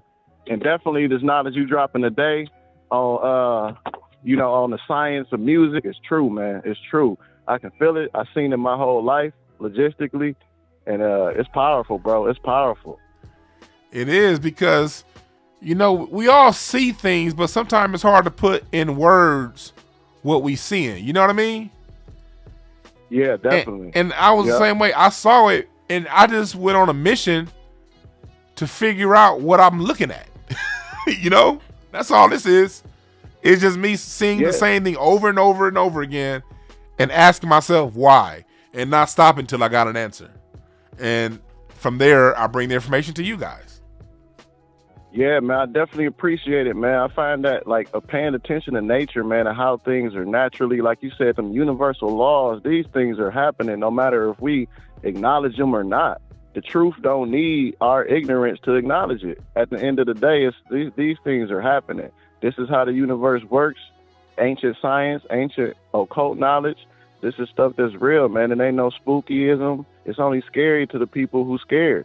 You know what I mean? Hey. And it's food for those who hungry. You know what I mean? So, but shout out to you, bro, man. Keep doing your thing, and I salute you, man. Respect you a lot, bro. I salute you, and I got much respect for you. And if you talk some shit in the chat room, I'm gonna talk shit back. You know how I go, brother. I already know you gonna eat me up, bro. I already know you gonna roast me. It's all good. It's all in love. But salute, bro. Salute, bro. Have a good one. Yo. Yeah, B. Pauly brought up a good point. It's, nature. Nature is telling us the truth every minute of every day. We just got to sit back and watch.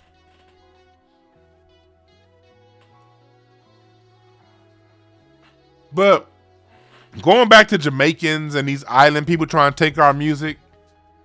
See, let me tell you a tactic in rhetoric, in debate. You have to know when you've won. When someone is coming to you trying to step on what you know you created and claim it, you've already won. And all you got to do is look at them dead in the eye and say, it's a shame that you don't like where you come from so much that you refuse to learn where you come from and you take what I given. That is the sign of the ultimate level of self-hate and lack of self-love. You not acknowledging the input and the greatness of your ancestors while trying to claim the greatness of mine. That is self-hating behavior. And I'm not going to argue with someone who hates themselves. I'm not going to argue with someone who don't know themselves. Because this whole topic about Jamaicans and Black America, that can all be answered by Jamaicans studying their own history. Because the people that gave them reggae, the people that gave them ska, the people that gave them dancehall, the masterminds of these forms of music, all told were very clear and were very honest about where they came from and where they got it from. And if any other Jamaican after that goes against that, that shows that they don't have any pride in Jamaica. What's up, caller? What's your name? Where you calling from? What's going on, Dwan? This Big P calling in from Michigan. What up, though? Big P from Michigan. What's on your mind? Chilling, man. Just wanted to tap in with you right quick, man. I basically grew up in the same era as you and everything. And, just from my personal perspective, only my opinion, it's like, not across the board, but in many aspects, it seems like with today's rap artists, they're forgetting about the power of the tongue and how powerful the tongue can be. So, for example, with the era that we grew up in, you know what I'm saying, because of what I was listening to and how dude, I'm over here studying Arabic. I'm over here studying Chinese. I'm studying multiple languages. I'm reading books. I'm trading stocks. So no corporation can ever hire or fire me working for myself. Like got some things going on and stuff like that. And I would like to think if it wasn't for, the information that the cats put out when we was coming up, I can't say that I would necessarily be on the same tip or having the same even mindset.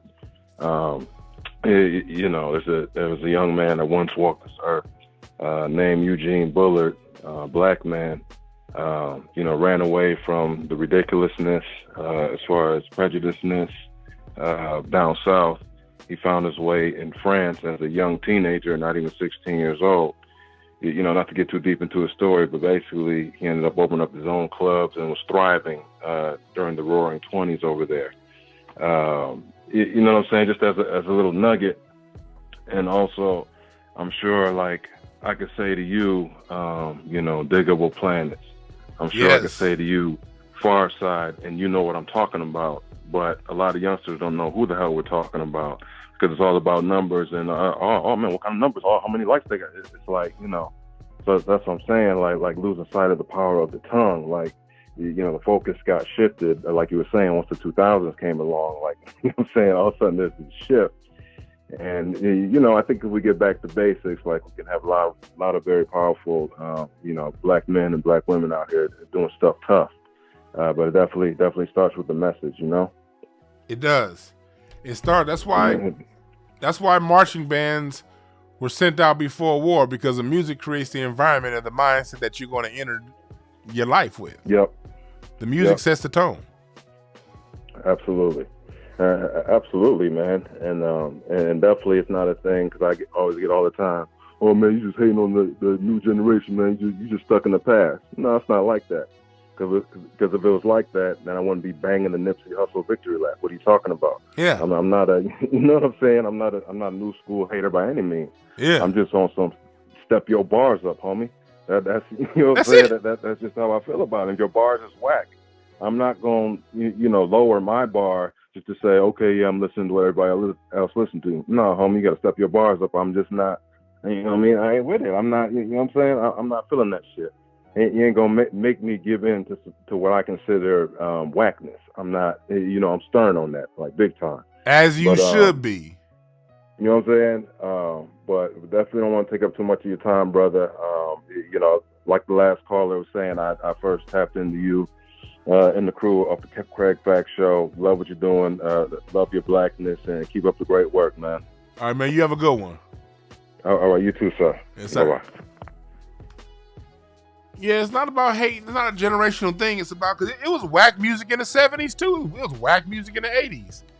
There's always been whack music. You don't have to like everything that comes out. Just now, the whack music is what gets put on the radio.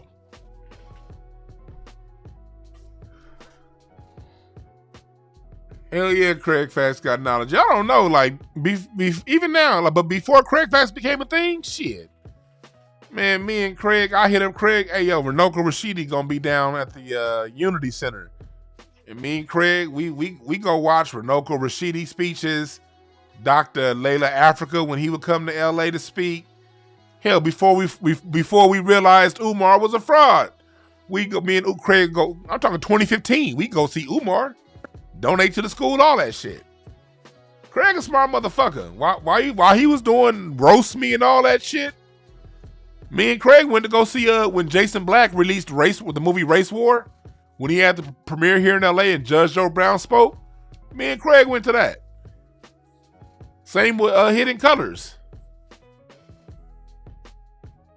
We crack a lot of jokes, but niggas got information, but just I more so lead with it. Don't think because Craig be playing devil's advocate, he don't know what the fuck he doing. Sometimes he just be playing devil's advocate to keep the show going on or to piss me off. Because, I'll get pissed off at some shit. What's up, caller? What's your name? Where you calling from? Hey, what's going on with you, Dwan? This is Jay. I'm calling from the Valley. What's up, Jay? What's on your mind, brother? Yeah, I just wanted to tap in with this program. I found you on Craig Facts.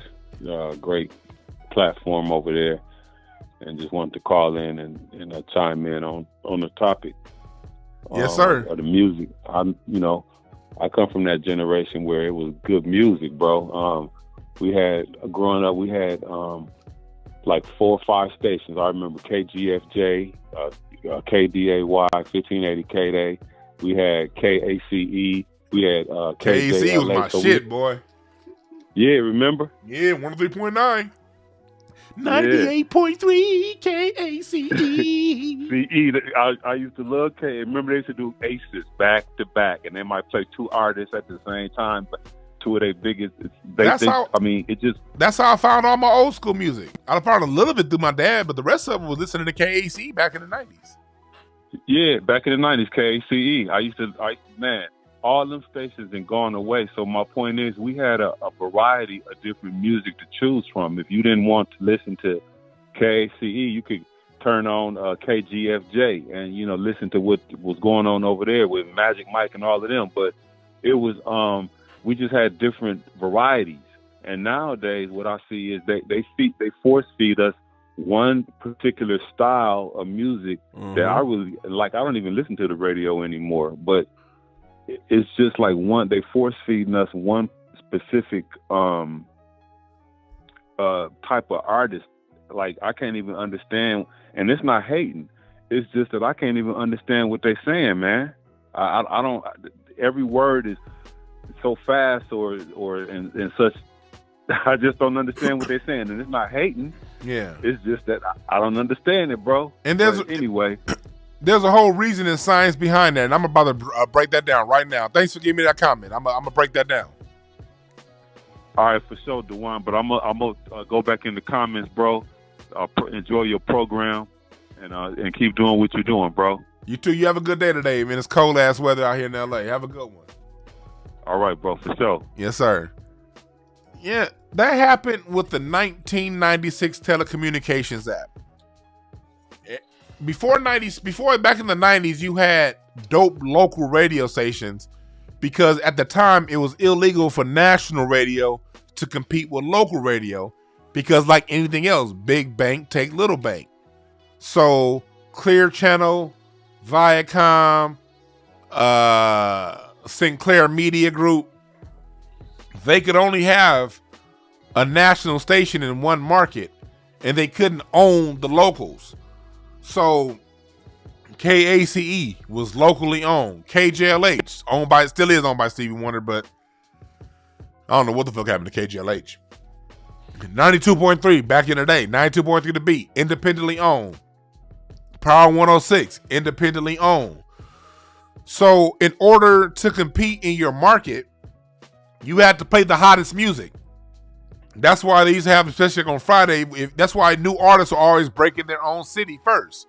They'll play like the new artists on a Friday night mixdown, Saturday night mixdown. And then people like a song, they call into that radio station, requested more, and that artist would get played more. Then once a song got very popular in that city, it would then start to break in other local markets.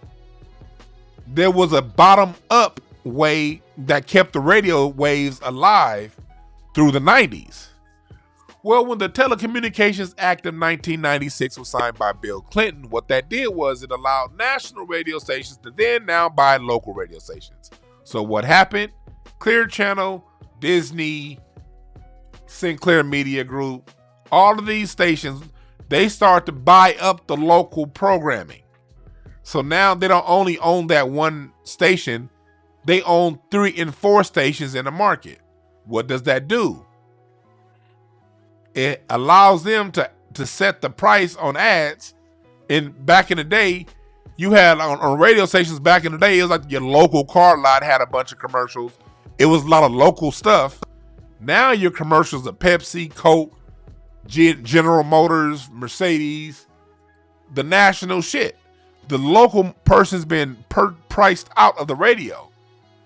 So what that did was is giving 2 or 3 companies full control over everything on the radio. What happens when 2 or 3 companies own the radio?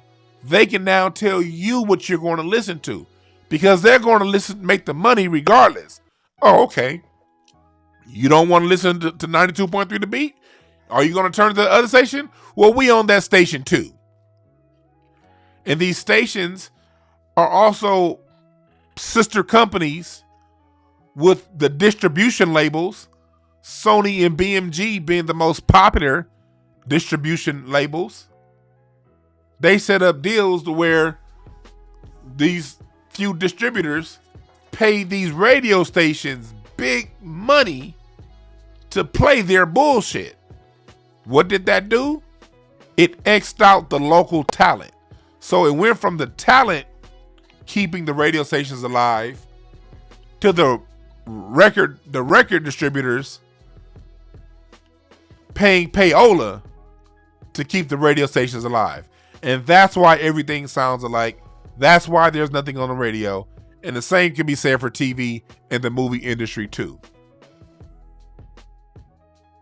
It's always laws. Going back to nature, the law of cause and effect. Whenever I talk, I like to give you guys the cause and effect relationship between what's going on, because there's no way to truly understand the effect if you don't understand the cause. The problem is, in society today, people think a good discussion is arguing over the effect. Why they gotta be like this?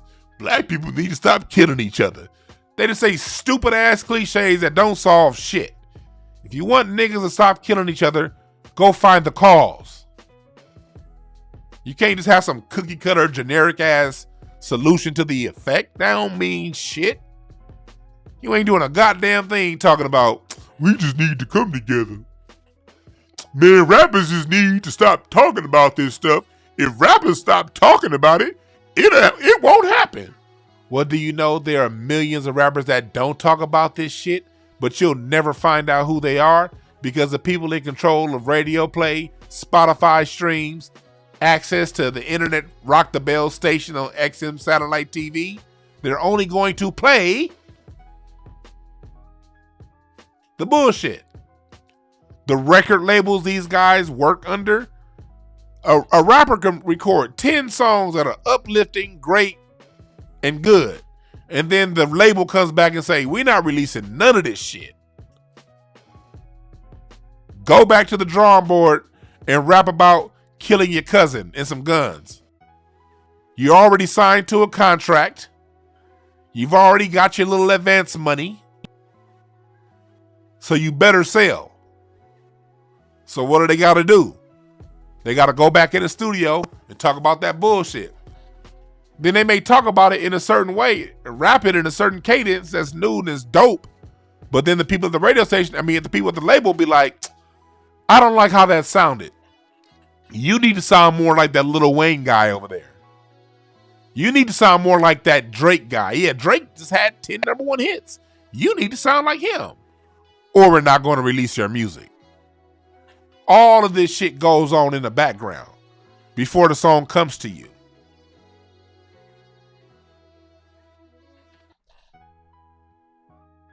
Always understand the cause and effect relationship between things.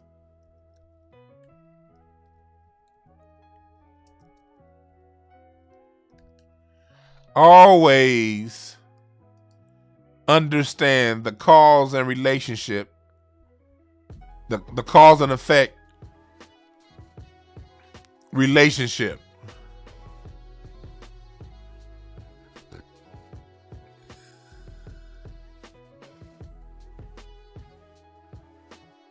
You dig?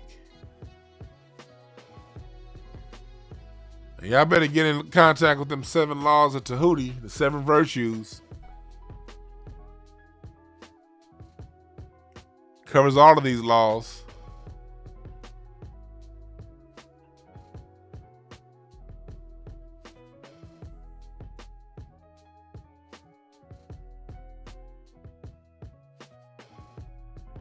But yeah, I think that's it for the callers. Thank y'all for calling in.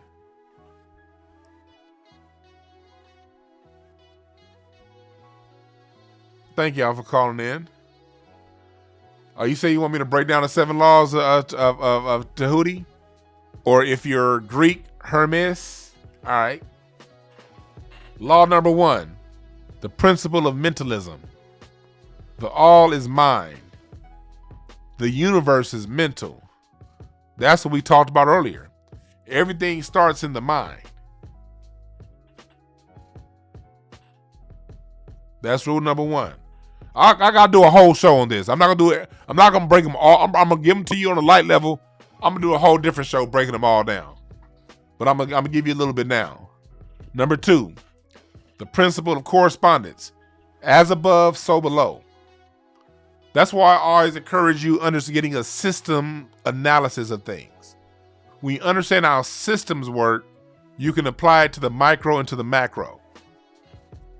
Meaning, when you that's why I say the system of white supremacy. It works on the highest levels the same way it works on a personal level. You see things happen. If you live in a country that's degenerate, crime ridden, you can expect degenerate, crime ridden citizens. There's no way a country can go around robbing the world and you not expect the people that live within that same country to do the same thing in their own neighborhoods.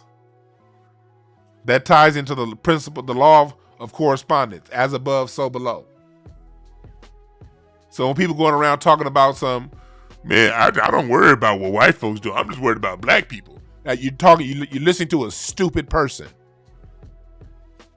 All of it intermingles. All of it ties in. You can't have one without the other. Okay? Law number 3. Principle of vibration. Nothing rests.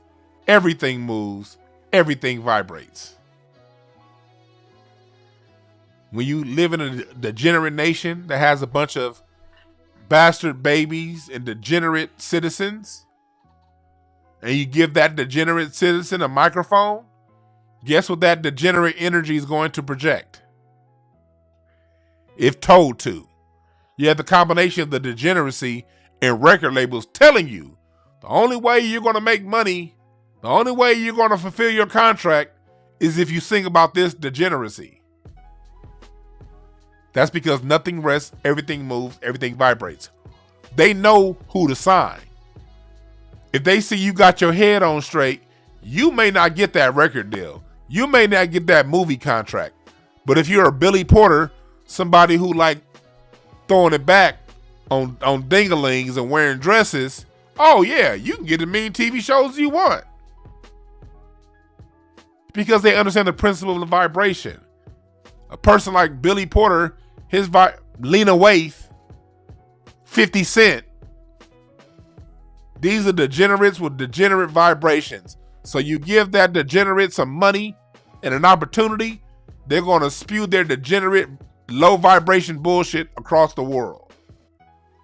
You can predict the outcome. Again, like I said, if you know these principles, if you know the laws, you can predict the outcomes. Law number 4, the principle of polarity. Everything is dual. Everything has poles. Everything has a pair of opposites. And of opposites, like and unlike are the same. Opposites are identical in nature, but differ in degree. Extremes meet.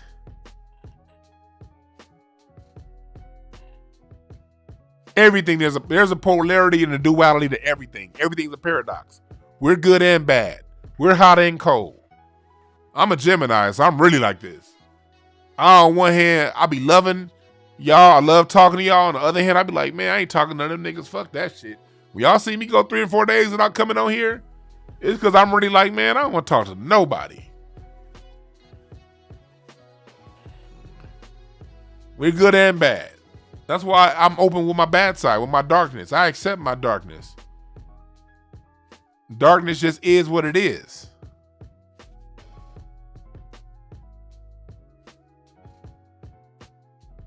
Good and bad. Polarity. People are like that. That's why if an artist that I listen to does something bad, I don't throw away their music. Hell, it's they bad experiences that often went into the music that I like. They transmuted that bad shit into a beautiful song. Happens all the time.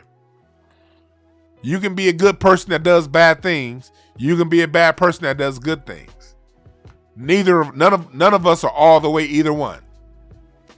A good person is just someone who does more good than they do bad. It don't mean that they don't do bad.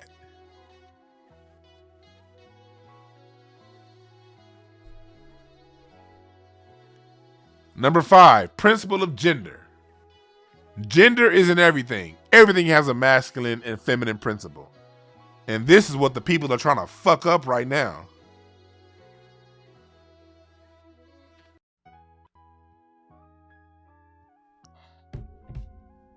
Everything has a masculine and a feminine principle. Go look at if you're on your computer right now, you have a male plug going into a female outlet. Without the male and the female parts, you can't get electricity.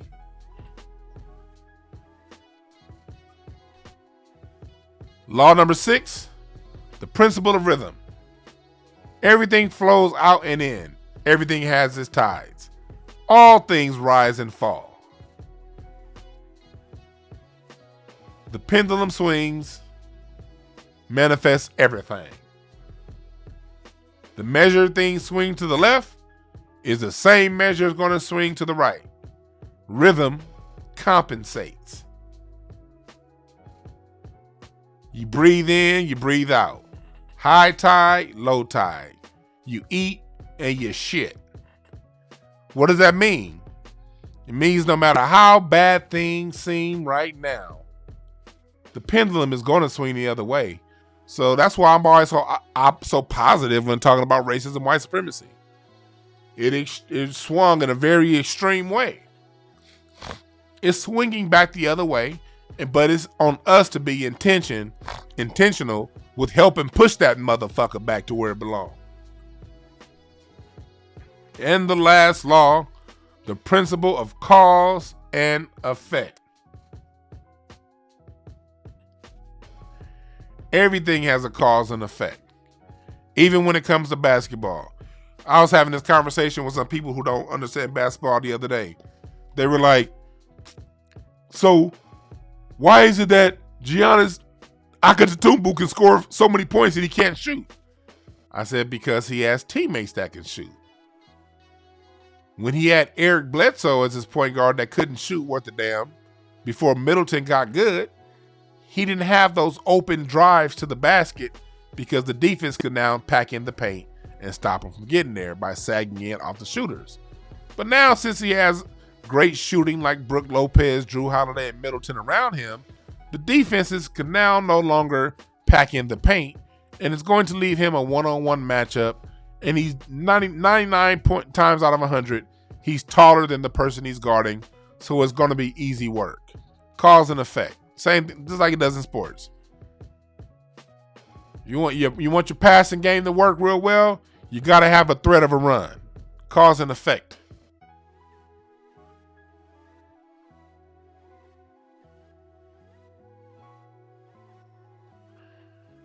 Everything has its cause and effect.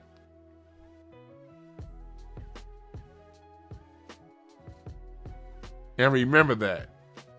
When it comes to dating, when it comes to being with people and being around people, cause and effect. Some people have very traumatic childhoods. The effect is, as adults, they can't trust anybody. And those people going around, you can't trust nobody, you can't trust nobody, you can't trust nobody. Usually people with that mindset is because something caused them to have that mindset at a young age. If that person wants to change, grow, and develop, they have to deal with the cause and reckon with the cause before the effect is changed. Got it?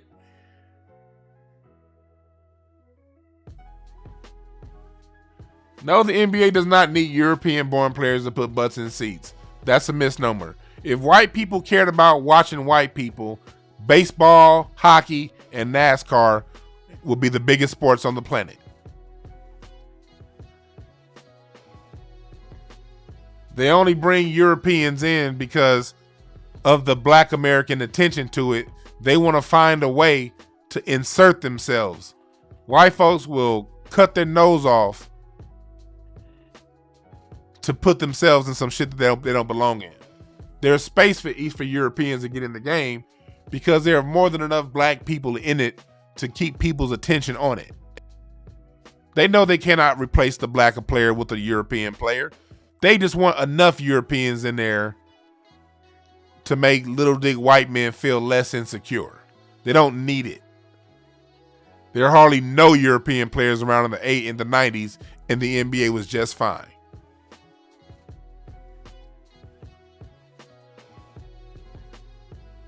Cause and effect. Going back to you have what you sing. Cause and effect. The cause, you sing about a bunch of debauchery, thuggery, and bullshit. The effect is that energy coming back to you when you're least ready for it to come back to you.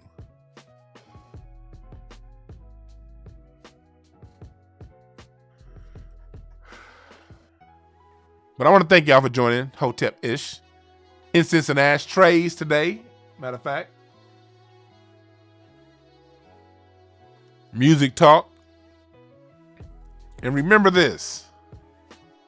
There are no perfect messengers. Only perfect messages. For those who are willing to pick up the game. My name is Dwann B. Thank y'all for listening. Thank y'all for calling in. I'm out.